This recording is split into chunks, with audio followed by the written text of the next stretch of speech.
So the next question I want to discuss with you is regarding water management. So we need to look at this. It's a question I always tell my learners, believe it or not, that the water scarcity is always going to be an issue, especially these days. I think of it, I'm always telling my learners, I think the next world war is going to be about clean drinking water. Okay, we all know about the hydrological cycle. We know it's a closed cycle. But the scary thing is, the way we use the water, we make it unconsumable. Okay, we are polluting the water.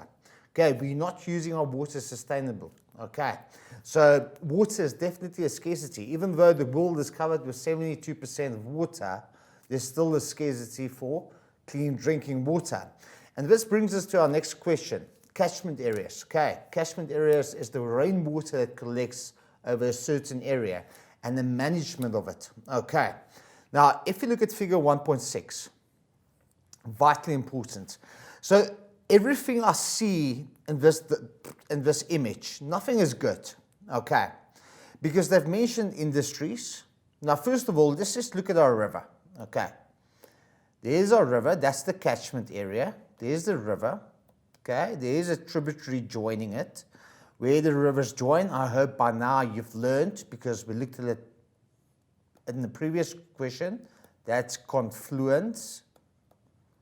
Okay, so this is a catchment area, this whole area being drained by this river system, okay? But like I've mentioned to you, I don't see anything positive in this image that's been given to us. Because first of all, they're showing us settlements, okay? They're showing us industries, cultivated land, okay? Once again, orchards. Now, the reason why nothing is positive for me in this image, now, first of all, you can see the industries create wastewater, okay? For instance, our mining industries, okay? South Africa is experiencing a massive problem, especially with the Vaal River, okay? President Cyril Ramaphosa mentioned it. It's going to cost over R1 trillion to fix the Vaal River from pollution from our mining industry. So it's a massive concern. Industries tend to use a hell of a lot of water and obviously create a hell of a lot of waste. Okay, can't be good for the environment. Now, that's industries. I'm not just touching sides of it. Then we have settlements. Okay, and as you can see, they've mentioned runoff. Now, the runoff that's being mentioned over there is surface runoff.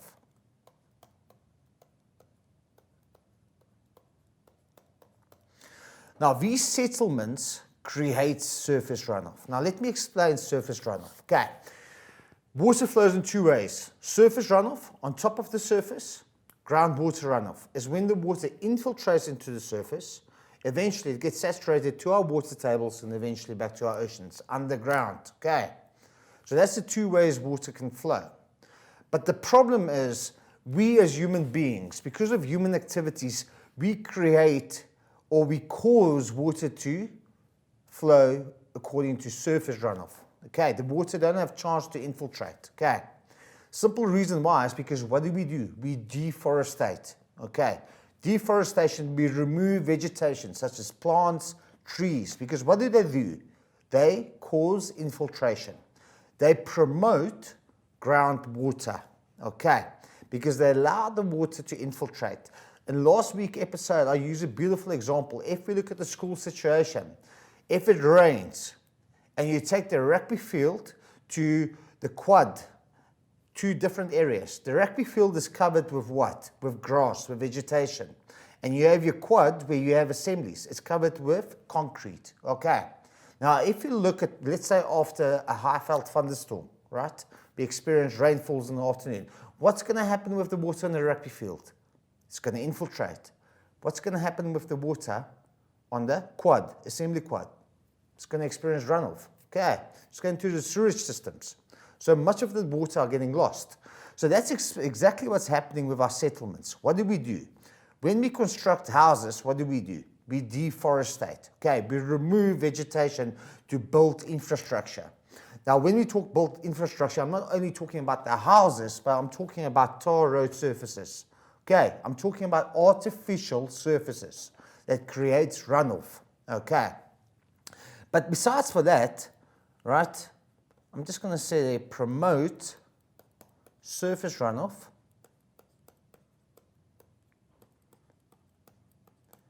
Why? Because we deforestate.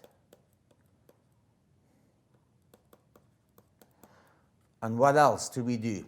Now, very importantly, we deforestate, we remove the vegetation. Secondly, settlement, what do? We create sewage. Okay. And eventually that will run off into our rivers. Okay. And this sewage might cause eutrophication.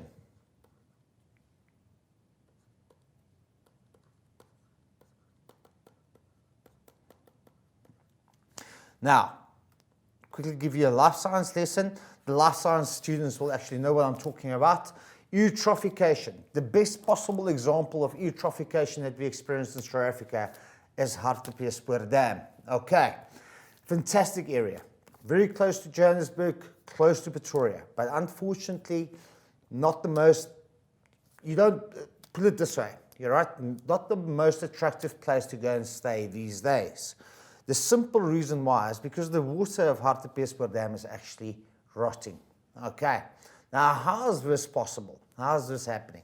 Okay, first of all, it's the process of eutrophication. Quickly going to explain it to you. Okay, now the surrounding area, we have the Crocodile River flowing into Hartbeespoort Dam. Now, Crocodile River situated next to townships and situated next to farms. Okay, so what does the farmers do? Yes, believe it or not, we also condemn the farmers for creating a lot of pollution. They're using fertilizers. Okay, now the fertilizers that you use is to make their crops grow faster and bigger. Okay, it's like nutrients. It's like steroids for food. You know, it's like multivitamins for the crops. So the farmers are using that. And then obviously, us as humans are polluting sewage running into the Crocodile River. Okay, now what happens? That runoff that's being created, more runoff is being created by us as humans because deforestation is taking place. Sewage and the fertilizers flows into the Crocodile River and eventually ends up in the Hartbeespoort Dam. Now, what's the consequences of all these fertilizers and sewage? Now, unfortunately, we have algae. Okay, algae is a green, mushy type of plant in our dams. Now, what happens? Because of the fertilizers, we got excess growth of algae. Okay. Now, what does the algae do? It removes all the oxygen out of the water. And when you remove all the oxygen out of the water, we can't have any plant or animal species be able to survive in that water. Okay. We're talking fish species, I'm talking different plant species. The water actually starts to rot. Okay. And that's the process of eutrophication, because of the excess growth of algae being experienced. Now, that's coming to my next topic, cultivated land. Okay, what do? Fertilizers being washed away, surface runoff. Incorrect farming methods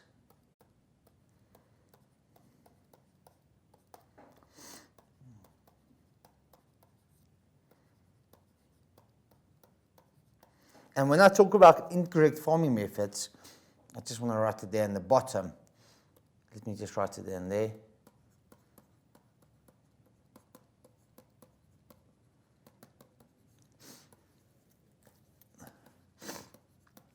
We look at monoculture, planting the same crop over and over. Okay, massive problem. Monoculture is an example of incorrect farming methods. Okay. Plowing against the contour line.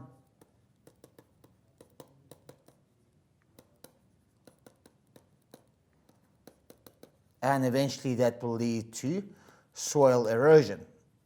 Now that's massive. Okay. Now in our diagram they've also mentioned eroded soil and sediment. Okay, because that might cause that the dams might silt up. Now, because of the incorrect farming methods, for instance, plowing against the contour lines, you need to plow with the contour lines, okay, to not create soil erosion.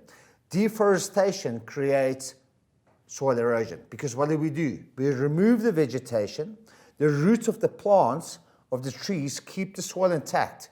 Now, after heavy rains, what happens with that topsoil? It's being washed away, okay, creating soil erosion. Not only with that, fertilizers are being washed away with it. Now, what happens? The sediments are being washed away, surface runoff. Why? Because of deforestation. The loose soil getting washed away. Okay.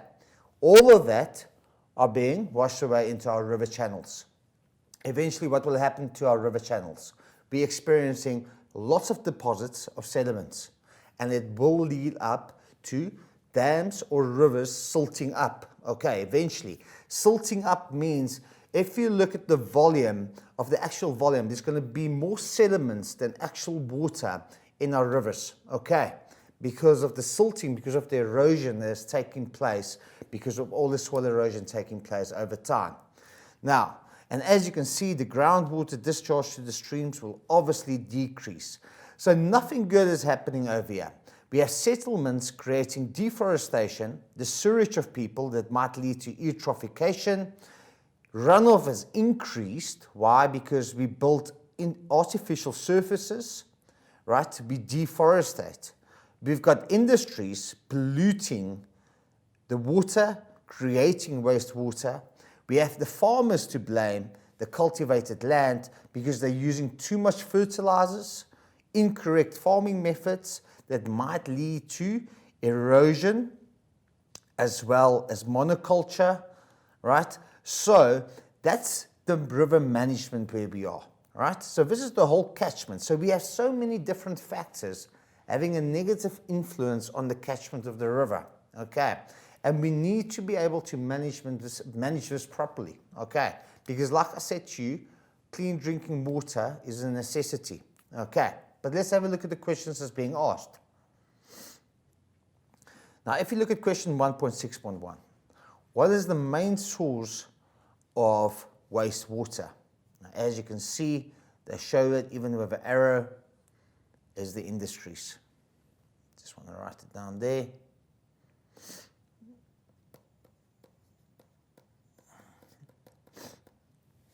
Okay, if you look at question 1.6.2, discuss how the removal of natural vegetation for human activities increase the eroded soil and sediments in the river. Now, like I've mentioned to you, now, if we remove the vegetation, we don't see any trees on our image. So what does it do? It creates more runoff. So I'm just going to write there, creates more surface runoff.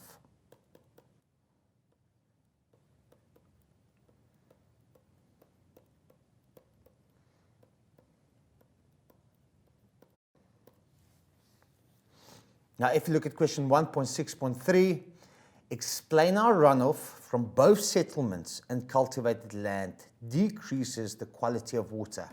Okay, if you look at this question, they asked us the runoff that's been created, like I've mentioned to you, okay? The runoff that's been created is surface runoff, okay? Groundwater runoff is not being promoted over here because of the human activities and because of the manner of the way they farm. So the question asked, from the settlements and the cultivated land, how does it decrease the quality of water? Now, first of all, let's just make a table over here. Right there, settlement, and we say cultivated land.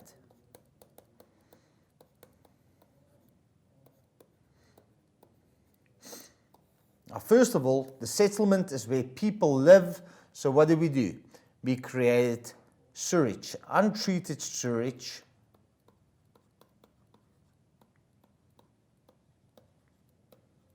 ends up in the river.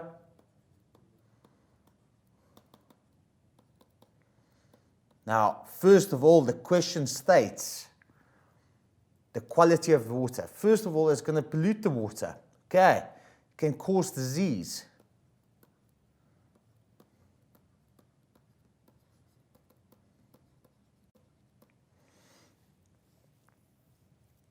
Okay, we can also mention domestic waste, people washing their clothes. Okay, domestic waste, decreasing the quality of the water.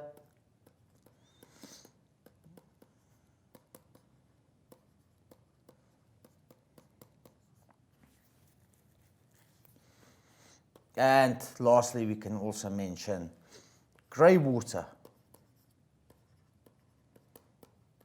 For instance, what's on the surface of our roads, like oil and dust, pollutes our rivers.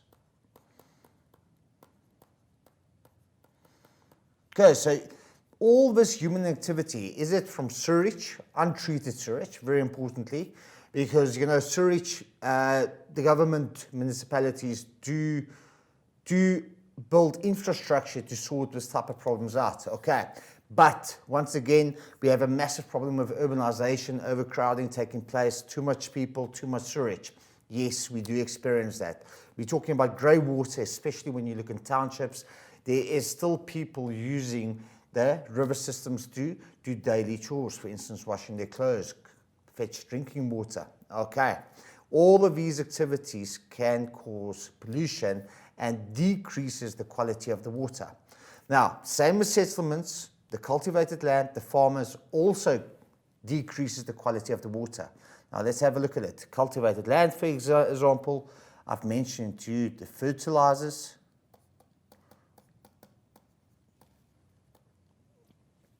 Fertilizers can cause eutrophication.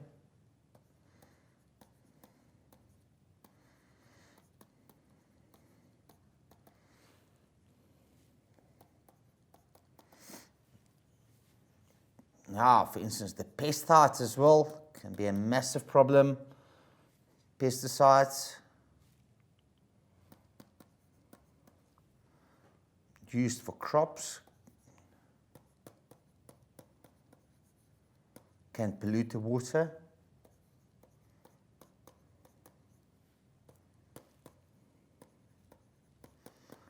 And lastly, soil erosion, because of incorrect farming methods, can silt rivers up.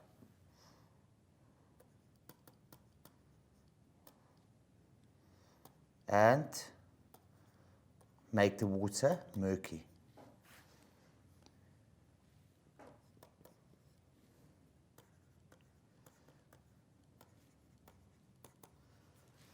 Okay. Now, if we look at our last question, in the paragraph of approximately 8 lines, discuss why sustainable river management is important for all the sectors of the economy. Okay, so why do we need to manage our river systems? Okay, and they have mentioned all, just want to go back to my question quickly, all sectors of the economy. And when I talk about the all sectors of the economy, I think of primary, secondary, and tertiary. Okay, now, first of all, we need to be sustainable about it. Okay, what does sustainable means? To preserve, to have for future generations. That's the most important thing. Okay, it's a scarce resource. So we can say over there, we need to be sustainable. Access to clean drinking water.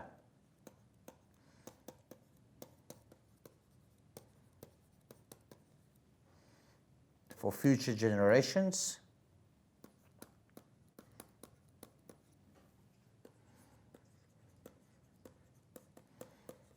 Okay, it means we can provide better quality crops. We can't produce good quality crops with polluted water.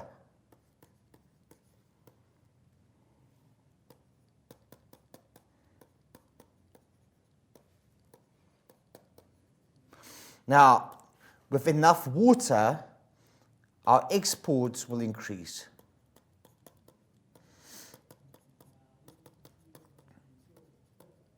Okay, if we have enough quality water, if you look at that situation over here, right, if you have enough quality water, what happens? It means we can produce more yield, we can produce more food. Okay, when we have more food, what can we do? When we have more food, we can export it. So when we export more food, it means our GDP can grow. When our GDP can grow, it means more foreign investment, okay? And it might lead to more employment opportunities. Okay,